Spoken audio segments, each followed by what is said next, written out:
Napalitan ng galit ang pagdadalamhati ng pamilya Alvarado matapos malimbangkay ang dumating sa kanila.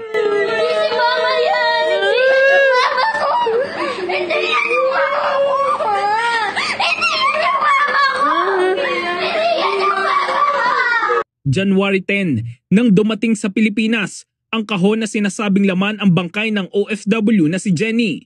Pero nang buksan ito, laking gulat ng pamilya na bangkay ng katrabaho nitong Nepali ang dumating sa Pilipinas. Ano mangyayaring napalitan? Kasi inimbestigahan nga daw po doon na autopsy. Posibleng magkakamali pa sila doon. Si Jenny, kasama ang dalawang katrabahong Nepali, ay namatay noong January 2 sa Kuwait dahil umano sa suffocation. Plano pa sana ni Jenny na mag-get together ang kanilang pamilya, pero bangkay na itong uuwi sa Pilipinas. Pauwi na sana siya sa susunod na buwan dahil tapos na ang kanyang kontrata.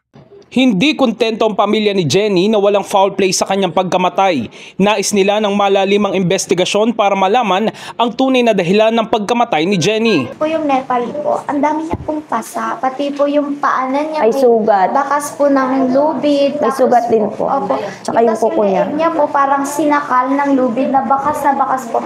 May pasa po siya rito, may pasa rin po yung labi niya.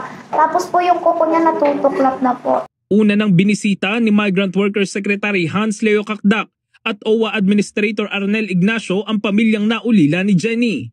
Tiniyak nila na gagawin lahat ng pamahalaan upang maiuwi sa lalong madaling panahon ng bangkay ng OFW at maibigay ang nararapat na tulong sa pamilya. Yung mga pinangako nila ay tuparin nila at inaasahan naman po namin yun dahil may tiwala naman po kami sa kanila.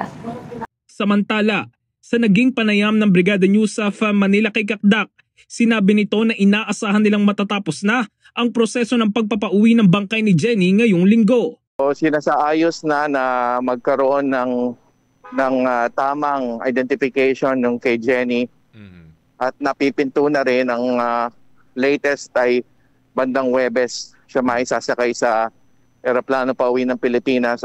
Siniguro rin niya ang masusing kooperasyon sa Kuwaiti authorities at counterparts para sa investigasyon sa insidente. Sakali mang hindi sila kumbinsido sa autopsy results nito, ay maaari rin umano silang magkasanang hiwalay na investigasyon. Inaasahan na ngayong Huwebes darating ang bangkay ni Jenny sa Pilipinas. In the heart of changing lives, ito si Brigada Jigo Custodio ng 15.1 Brigada News of Manila, the Music News Authority.